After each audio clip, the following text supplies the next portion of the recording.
Right. Recording in progress. Now, Excellent. now you know that you're recording. Hello, hello, Mr. Hammer. Mr. Hammer is my name. We are trying this for the first time. I Yeah, called the thing the dive jump because we're jumping into diving and we haven't done this in a long time. yeah. Yeah. So The only way before we we can kind of, dive, you're in Washington, D.C., and I'm I in am, Israel. The way we can dive is through the Zoom. the only way we can dive is through the Zoom right now. So what I want to do is this. So obviously this is going to be a podcast video thing. Going to put it online and a bunch of different places. We're going to talk about a different topic every week and basically whatever we feel like. But we're going to talk about a different topic that relates to diving as it's two very, very, very old men talking about serious diving, I have only but not really. 47 white hairs in my beard. I have a few of them as well. So why do you call So me old? Look, no wrinkles. I'm very young. I'm very old. Look, I can't see without this anymore. I used to be able to see. You are definitely very old. So what we want to talk about. So again, the dive jump. Yo Okay. Gal, my name is Gil. Uh, and what we want to talk about is something that every time you talk to anyone who dives in Israel, the first thing they say, is there's no reason, Israel sucks. There's no reason to dive in Israel. So There's where nothing to do do in Israel. so where do you go? Do you think you can go diving? They're like, no, no, no, you have to go to Sinai, Hmm. to Okay. Sharm. They say, oh, no, no, no, you have to go. If you're not going to Palau and the Maldives, you're basically not diving.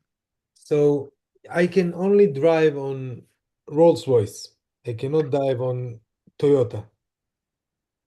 You're saying Israel is the Toyota of scuba diving. That's what they're saying. I'm saying that if you love scuba diving and if you love free diving and if you're a professional diver and you do commercial diving, you can go dive in, I don't know, in Arizona. Look, there's nothing. There's we need to. I think we need to put a frame on this. Okay, to put this in a box. If you're talking about commercial diving, that doesn't matter. You get paid, you dive. I'll dive in our friends dive inside of water towers, right? Yeah. You dive because you dive because you get paid, and it doesn't matter if it's 1 meter of water or 100 meters. You know, someone puts cash in your hand, you go in the water. Okay, so we can't talk about commercial. We're going to talk about commercial diving as well, helmet diving and all of that, because you do some of that. But today we're going to talk about the regular schmuck, right? They're not getting paid to dive. Advanced open water diver, certified to go to 100 feet dive, 300 meter, NDL, 30 meters non-decompression. dive, 30 meters dive. And, they have 80 dives in their logbook. Okay, 80 They dives in the want to logbook. go and they want to go diving. They have the certification 10 years now. This is And the the guy you're and talking about? Well, we're talking about the people. Look, this is 90% of the people that I talk to from Israel are not exactly the dive instructor, Yeah. who gets paid to dive in Eilat every week, all the time. And they're not exactly the people who are, there's a few people who come down or, will go every weekend, no matter how cold it is, no matter how hot it is. They want to go every weekend because they're really into it. But then, okay, that's 10% of the people. And then everybody else, 90%, there's nothing to see in Eilat. It's all broken. There's no Okay. sharks. There's no big animals. Okay. Um, maybe once in a while you see a whale shark. Maybe, and we're talking about maybe, right? Half an hour once a year or once every 2 years, the whale shark shows up. Okay. Maybe you'll see, huh?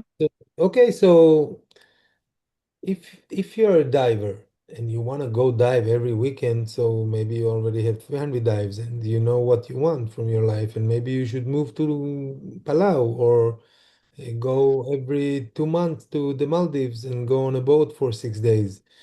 That's it's okay if you have the money and you have the time, and this is your goal. To every time you go on diving, you want to see a whale shark or a manta ray. That's one kind of a dive. And there are people that become diving instructors and go work on a boat in the Maldives because they really want to see whale sharks regularly. But we said that we're talking about simple people that going to work in Yeah, Israel simple people. Sunday to Thursday, in the States Monday to Friday, and they need on their weekend to find the time to go scuba diving. And I was a dive center manager between the years of 2012 to 2017 in Tel Aviv. In Tel Aviv, there is the Mediterranean Sea, and Israel uh, shore in the Mediterranean Sea is the shittiest shore of all the planet. Pretty much. Yeah, if you go to Greece, you can get in the Mediterranean Sea visibility of 30 meters, and you can see all kind of animals, not different than what you can see in Tel Aviv, but in Tel Aviv, most of days you will have visibility of between 1 meter, half meter, to amazing days, 15 meters, and really amazing days you'll get crystal clear like 25 meters, but that will be only like 20 days a year. Yeah. And I can put the date on it. It's around October, November. This is the time you'll get amazing visibility. But we have the Red Sea in Eilat. That is one of the most amazing seas in the world. And you talked about Sinai, Egypt, which is very close. And in Sinai, you will get amazing visibility, big corals, um, Shark. sometimes big animals and sharks. Sometimes it's not very common, but it is possible. And again, when I go into the water, and I want to have fun. I have many options to have fun. And for me, because I'm a little bit crazy, I like the challenge, and I'm not the diver that has 80 dives and is an open water diver. So I have, I guess, around 10,000 dives, and the thing that I enjoy is the challenge. I would like to go into the water that I can see only 1 meter and navigate, and then see something, get to where I want to get. And I like to do stuff. I like to, put a buoy for a dive site for the boat to get to. That's the mission that I will do. But then after a few days, I can take a group to this dive site, and maybe I will have with the group of 4, 5, 6 people with me only 5 meters visibility, and I still can get down on this buoy to a wreck and take them and show them something interesting, and I can give them a good time. And if they go with me and they see, I don't know, like, how do you say chasufit in English? Nudie prank. Oh, that's too hard Nudie. for me. That's too Just call hard. it nudie. Really? Okay, so if I find in this bad visibility with some waves above us, and I get the guys going to the water and keep their buoyancy, and get out of the water after, I don't know, 30, 40 minutes dive at 20, 30 meters dive deep, that they felt that they are in control. The buoyancy was good. They didn't have hard time in the dive. They got out with enough air in the tank, and they saw some nudies in different colors after everything was gray and brown. And I surprised them. You get a flashlight and bring it close to them and show them colorful things and surprising things. Sometimes you see a clamp closed, and all kind of things in the water. And if you get with somebody like instructor into the water that knows how to show you the cool stuff, you will get cool stuff anywhere. For me to go down it, I don't know, in Tel Aviv, in a day that has, I don't know, between 5 to 10 meters deep, meter visibility, and I take them to 18 meters deep wreck that is pretty much broken. The 18 meters is not deep enough, so in a storm it's getting damaged. But you see, in the sand, something that used to be a boat, and then you see all these animals that comes there, and you take a flashlight and you put a light on them, and then you see colors. That's very interesting to me. And sometimes I will Okay, see so I something think big, but usually even small things like the so. picture behind me is cool. So this is a good point. So when I talk to people, again, when I talk to people who I- and I- and I like diving in Israel. When I talk to people who say, there's nothing to do or nothing to see or nothing Israel's just not worth going into the water. I'm like, look, man, if you live in Cincinnati, Yeah. to get to a dive site, you have to either drive to some shitty quarry lake or whatever. It's so hard. It's so inaccessible. Like even if you live in New York City, one of the best, biggest cities in the East Coast of the United States, right? New York City or Boston or Philadelphia, Washington, D.C., right? That whole corridor is massive. Millions of people live there. You don't really get good diving. I mean, there's wrecks out there, but it's difficult to dive. I mean, it's very inaccessible. You have to go on long boat rides. It's very expensive. And it's cold water with bad visibility and big waves, and it's just hard. In order for you to go to a place that is even just has the same conditions that Eilat has, you have to get on a plane, go to the Caribbean, Florida, and then even then, most of the time in the Caribbean, it's a two-tank boat dive. In the morning, you get on the morning onto the boat. By noon, by 1 o'clock, maybe 2 p.m., you're back on shore, and the rest of the day, all you're doing is drinking or I don't know, doing something else, right? In the Caribbean.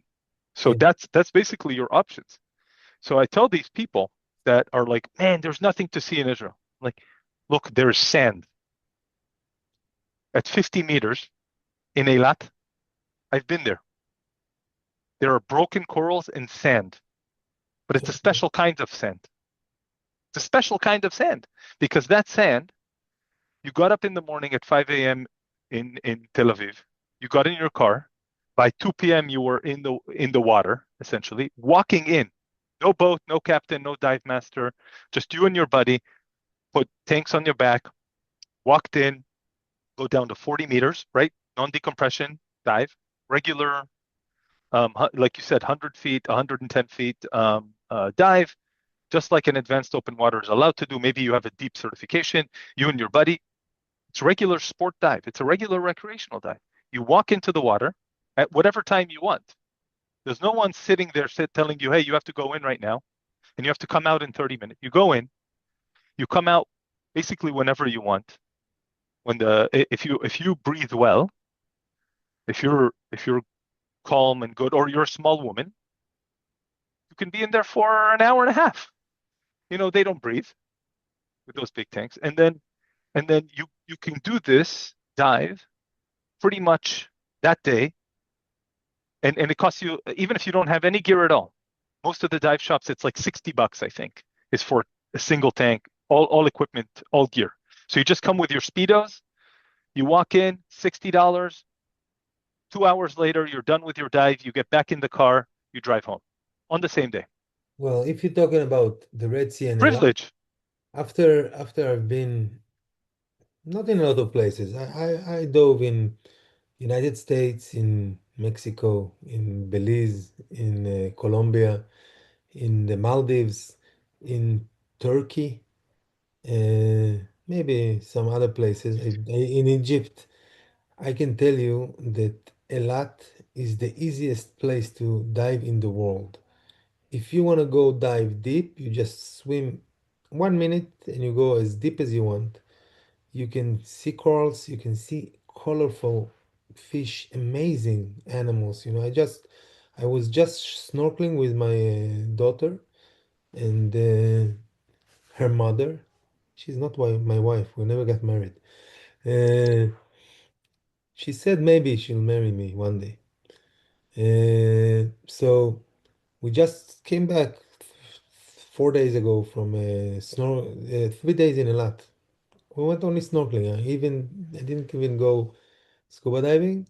And in the water, when after we've been in the water like 30 minutes, I did some free diving and we see some corals, and the visibility was good, but not amazing for a lot. It was about 25 meters visibility.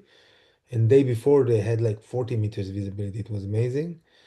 And on the way out, I stopped at standing depth at 1.5 meter.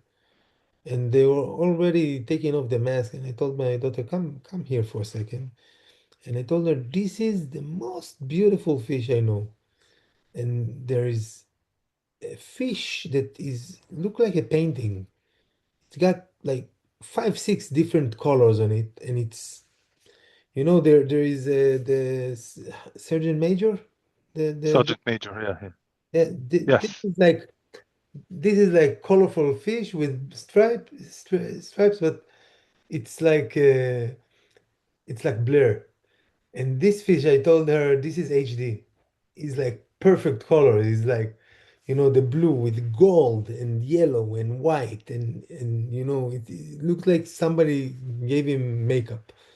And I told her, come and look at this fish. I don't even know his name, but it's perfect coloring. And then there is another one that is like amazing in different colors with a special tail. And it's where you walk. You just need to look into the water at 1 meter deep, and they just circling around tons of colorful fish. It's amazing, and you have to know that not only the I don't know, whale shark and manta rays are beautiful and take your breath away. You can find, I don't know, like a small horse fish. That's the name of it, Seahorse. seahorse. So you see something that's amazing. You just put it on your palm, and it's like this small, and you see something You're amazing. talking about the difference between big fish and macro life, right? So there's the small Christmas tree coral, that go into the Yeah, little worms that go in. And look, I mean, I'm not saying, so even if you've done, let's say that you're going to go to the Maldives, yeah. you're going to go to Palau, you're going to Palau next month, okay? Okay. And you spent $5,000 on plane tickets and hotels and liveaboard and taxes and all of the garbage that you have to spend on. Okay. You're about to do this thing. I mean, it's very cheap, easy, accessible, simple to go. And instead of you being a shit diver on the liveaboard, which we've seen this, right? Mm. How many times have we been to somewhere? Have I been to somewhere where I go in the water and I dive a lot, in these very touristy areas. Right? I've been to a bunch of these touristy areas. Cancun, Playa del Carmen, Cozumel, and you go on a boat and there's these people who paid a lot of money to be there. And then you jump in the water and their air goes fast. They are not really enjoying their dive because they're constantly like this, right? Um, Definitely don't know where their buddy is. I think that they have wings. They do the this, right? The this. Yeah, exactly. And it's kind of like you spent all of this money to go on this wonderful, beautiful dive vacation. All this time too, because you have to take time off work. You probably have to, you can't take your kids with you, so you're probably leaving the kids at home, and it's a whole fight and it's a whole thing. And you make all of these compromises. You do all these plans to make this big, big dive, and then you go and everything is perfect except for you. You are the least perfect thing there because everything is set up for you by professionals, and the only thing that they can't do for you is they can't dive for you. And here you go, and you're a potato in the water. You're a potato, and you know that you're a potato. You can see everybody else. I mean, if you have any kind of if you can admit to yourself, which is another Israeli problem. right? If you can admit to yourself that you're wrong and you did something wrong, you're like, oh man, I really should practice. And this brings me to another thing. So diving in Israel, super easy, super accessible, right? Very easy. Anyone can do it. I mean, even in the Mediterranean Sea, but whatever. Let's say you only want to go dive in Eilat, which is a mistake, by the way, because you go to the Maldives, you go to Raja Ampat, you're going to Caribbean even, and you're doing a liveaboard in the Bahamas. There is some water there. There are waves. You're on a you don't you're boarding a dinghy like small boats. So diving in the Mediterranean with the waves, with the current, with the getting on and off the boat, with following a line down in bad visibility. All of these things make you a better diver. I know they suck, but they make you a better diver overall. I used to say to students that if you're doing your course in Tel Aviv, you can dive in Tel Aviv and in Eilat. If you do the course in Eilat, you can dive in Eilat. People Absolutely. that did the course in Eilat and come to dive in Tel Aviv, 90% of them will not come again to dive in the Because it's Mediterranean. a big bathtub. You're going into a pool, As I said, it's a heated pool. the easiest way to dive in the world is Easiest in way. Eilat. I don't know anywhere else that you can go dive deep and easy, and the dive center is on the beach. Don't I know. will. There's a couple of places that I do know, and we'll talk about them at some point. There are Ah, places, there are, but but it's it's hard. It's not as accessible. That means you need to get on a plane, even if you live in the U.S. Um, you know, where the majority of the population lives, you would still have to get on a plane to do it. There are places where the depth is as where it's as easy to dive in as in Eilat and even easier. But getting to Eilat, being Israeli and living in Israel, is the easiest thing to do. There's no plane, there's no anything, there's no timetable. No one's telling you when to go or how. You can show up to Eilat right before the dive shop closes at 4 p.m. or 5 p.m. in the summers. Grab a tank, go do a dive, and then bring back your stuff the next day. That's how easy it is to dive there. And definitely. and and this is just Eilat.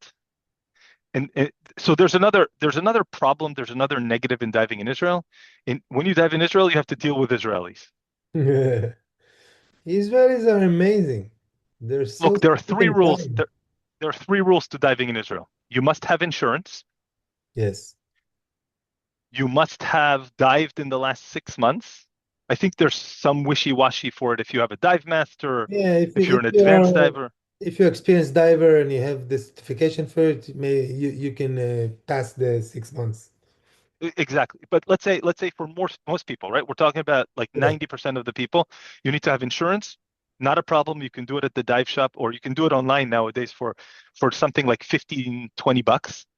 Yeah. You need to have dived in the last 6 months or else you have to take a refresher course, which is again, it takes some time, but it's not that big of a deal. I think other places in the world are a little bit more permissive with this whole six They do month. a check They dive and they are very uh, easy. But they you do know like what? a guided dive. You don't People, do a refresher, you do a guided dive, and after that, you're kind of checked out. if you take Israelis as your customers, they really don't like to do the refresher dive. They feel that they should go and dive fast before the 6 months end because I they know what don't I'm want. doing. I know I what I'm don't. doing. I don't want to do a refresher dive. I don't need it. I did a I course. don't need it. I don't want to pay And for the extra $4 that it costs. yes, even if it's extra $100, I tell Yeah. people, listen, go to the refresher dive. If you're amazing like you think you are, the instructor will validate that. He will tell you you're amazing, and that's a good thing. And if you're not, you basically making your life easier because it's not fun to be a potato, like you said. So That's what I'm I not think. talking about dangerous, like people can die from doing mistakes in the water, but I'm talking Let's about say let's say that's that we're your not talking about fun. depth, Let's talk about death. fun. There's rules in Israel and you can't break them. The dive, even if the dive instructor wanted to, he can't. He can't. He's not allowed to. It's a Yeah. rule that says you need insurance, you need a buddy, and you need the every 6 months. So in Israel, doesn't matter who you are, doesn't matter what you are. If you're not working as a dive instructor or you're not working as a commercial diver, you must have a buddy. Period. No Yeah. matter, I don't care if you have the tech trimix instructor, if you're diving for fun. I think there's one more thing, like maybe some sort of like professional photographers are allowed to not Yeah. have a buddy or something. But Or it's basically, scientists, they're doing research, they can go down alone, but it's let's very say that special it doesn't dive. apply to anybody that we're talking about. So Yeah. those are the three things that you must have in order to do this in Israel. That's it. Those are the rules.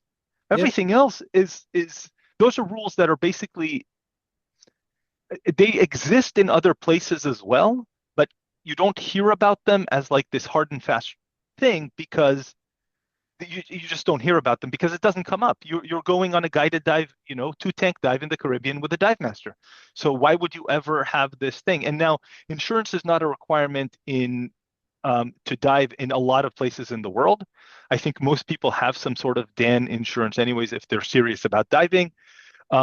But let's say you don't have the thing. And Israel does have the tourist insurance that is very, very cheap. It's just for like 2 weeks, or you can do it for like 3 days, I think. So you can basically have it only for the time that you're actually diving. So, but that's all the restrictions. But so that's on the rules on paper. That's the only three restrictions. But now you have to deal with Israelis. Every dive instructor in Israel has an ego like they're at least Jacques Cousteau, minimum. Oh, they didn't have a lot of ego, I think. I don't know. I never met a guy. Excuse me? Yeah, a lot of ego?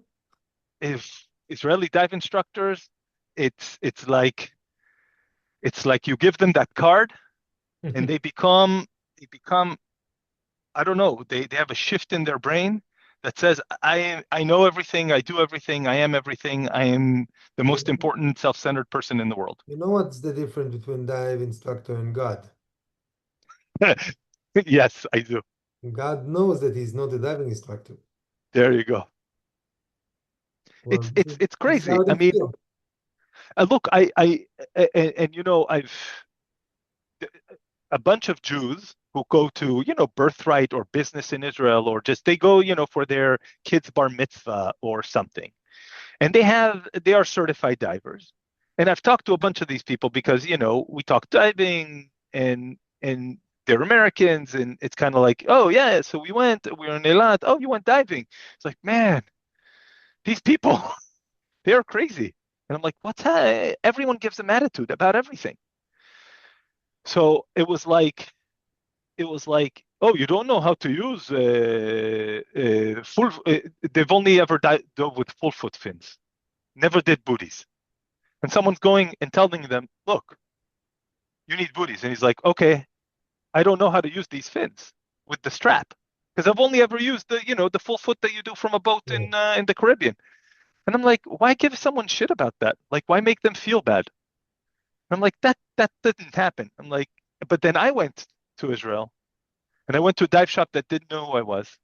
And I went to it, and all I wanted to do was rent a tank. I never went to that dive shop again. That's it. I wanted to rent a tank. That's it.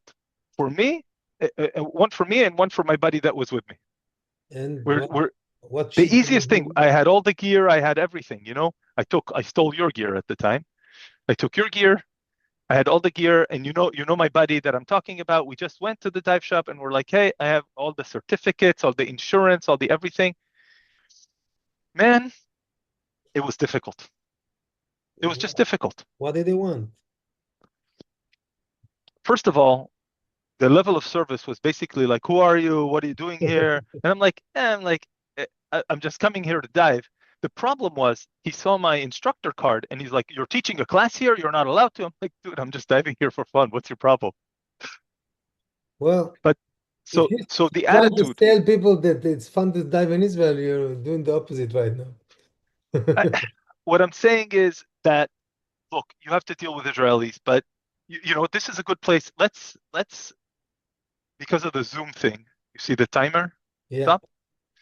Let's stop this here. Let's do part one. let's do part 2. Let's stop, do another one, and do part 2. Okay? Okay. Yale. How to stop?